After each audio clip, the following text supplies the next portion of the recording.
Any parting advice for before the end of our interview for the journalism student? I think it's wonderful. If I didn't do what I do in my life, I would want to be a journalist. I mean, I consider myself a journalist to some extent. I assign myself a story.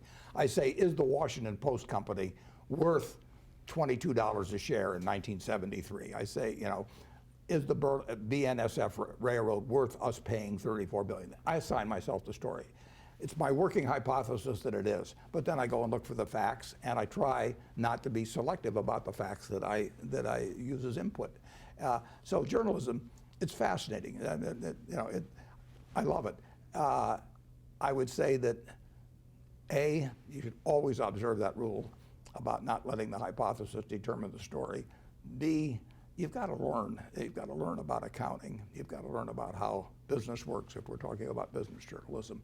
And you can always get smarter. And if you do the right kind of a job, you will attract the right kind of sources. I mean, you know, I am a source for certain journalists, and the reason I am is because I admire their work, and you know, the others get no place with me. So it's very important to, if you want to become a great journalist, you know, to behave like one as you go along, and then all the other pieces will fall into place.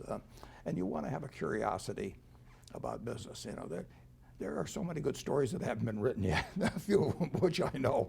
And so it is, you couldn't be working in a better area. And there's always going to be business. Business is always going to be important to the body politic as well as be interesting to a lot of readers. And if there are so few that are good, that you're going to stand out if you really work at it.